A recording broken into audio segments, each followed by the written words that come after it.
जय हिंद। देखिए, आज अजीब से मन से बात करना पड़ रहा है। बड़ी दुखद खबर के साथ अचानक से सब चीज़ चल रहा था। कहीं कुछ-कुछ लोगों से कॉल आने लगा कि सर आप न्यूज़ देखिए, या फिर ऐसे-ऐसे घटना हुई है। कि कुछ-कुछ लोगों से कॉल आने लगा कि सर आप न्यूज़ देखिए, या फिर ऐसे-ऐसे घटना हुई है कि रोशन सर के भाई की नेपाल में संदिग्ध स्थिति में डेथ हो गई। तो हमें कुछ देर के लिए विश्वास ही नहीं हुआ। हमको लगा कि ऐसे बोल रहा है सब। आजकल फेक न्यूज़ वगैरह के चक्कर में हमको लगता है ऐसा, तो हम डाँटे भी, तुम लोग को ये सब नहीं समझ में आता है, कुछ से कुछ बोलते रहता है। तो कुछ पल के लिए विश्वास नहीं हुआ कि ऐसे कैसे हो सकता है। फिर धीरे-धीरे कुछ लोग न्यूज़ भेजने लगे, फिर न्यूज़ पे देखे। जब न्यूज़ देखे ना, तो पैर के नीचे से ज़मीन खसक गया। एक समय एक कैसा अजीब करवट ले रहा है, किस दौर में, किस स्थिति में समय चला गया है। आखिर ऐसे कैसे हो गया? एक बार आप इसको न्यूज़ को पहले जब वीडियो देखने के बाद एकदम दिल दहल गया। किसी परिवार के लिए इससे कठिन दौर क्या आ सकता है? भगवान इस कठिन दौर से निकलने के लिए उनको सहन शक्ति दे। इतनी भयानक स्थिति और इतनी कठोर स्थिति में वो कैसे निकल पाएँगे लोग? इस घटना के बाद नहीं, कैसे परिवार सहन करेगा इसको? इस कठिन दौर में हमारी संवेदना परिवार के साथ है। जब ऐसा जब कभी आदमी ऐसी खबर सुनता है तो दिल बैठ जाता है। किसी के परिवार के साथ ऐसा ना हो, दुश्मन के परिवार के साथ भी ऐसा ना हो। हमारी पूरी संवेदना है परिवार के साथ। हमसे जो संभव हो सकेगा, हम अभी परिवार किसी बात करने की स्थिति में नहीं होगा। हम इस चीज़ को समझ सकते हैं कि किसी के साथ ऐसा ना हो।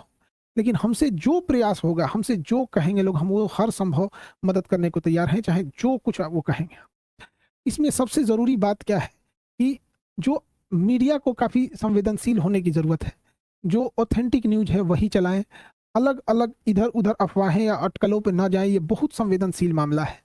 और पुलिस अपना एक ऑफ़िशियल बयान जारी करे, जिससे कि स्पष्ट हो सके चीज़ें क्या हैं, और जल्दी से जल्दी इसका पोस्टमार्टम रिपोर्ट सार्वजनिक किया जाए। और सबसे ज़्यादा जो अजीब-सा चीज़ लग रहा है, ये कोइंसिडेंस, ये कैसे कोई तीसरा इंसान इसमें इन्वॉल्व लग रहा है। आखिर इतनी खतरनाक चीज़ें, इतनी अमानवीकृत कैसे कोई कर सकता है?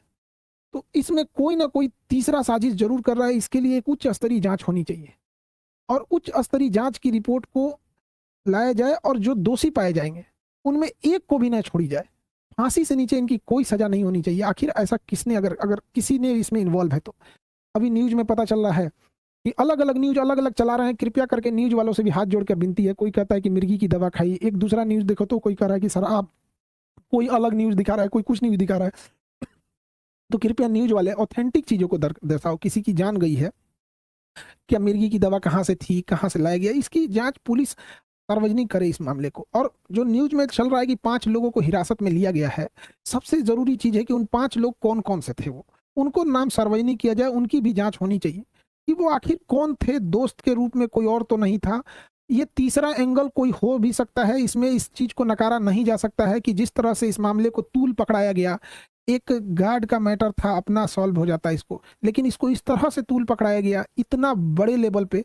और इधर ये जब ये घटना सामने आती है, तो कुछ समझ में नहीं आता है क्या करें आप। इतने कठिन परिस्थिति में पूरे लोगों को से भी विनती करते हैं कि परिवार का सहानुभूति रखें, और इस बात पर जोर दें कि तीसरा एंगल पर जांच हो, और जो लोग संदिग्ध, नेपाल ने किन 5 लोगों की गिरफ्तारी की है, उनकी भी जांच होनी चाहिए। और एक उच्च स्तरीय जांच बैठाकर जो भी दोषी पाए जाएंगे, उनको फांसी से नीचे सजा नहीं होनी चाहिए। देखिए, जो इंसान अब पुण्य आत्मा अब दुनिया से चली गई, भगवान उनको शांति दे। लेकिन यदि इसमें जो इन्वॉल्व है, उसको पुलिस पहुँच पकड़ लेती है, या उच्च स्तरीय जाँच में आती है, तो कहीं न कहीं ये उचित रहेगा। इस कठिन परिस्थिति से अजीब-सा समय ले आ देता है। कभी-कभी समय इंसान को ऐसे जगह लाके खड़ा करता है ना, जहाँ इंसान को कुछ समझ में नहीं आता है, क्या हो रहा है ये? समय का चक्र किधर चल रहा है? कौन-सी साजिश चल रही है? कौन कौन इसमें इन्वॉल्व हो रहा है? कौन तीसरा इंसान तो नहीं इन्वॉल्व हो रहा है? आखिर वो 5 लोग कौन थे? और उसके साथ क्या कर रहे थे? उस पुण्य आत्मा के लिए श्रद्धांजलि देते हैं।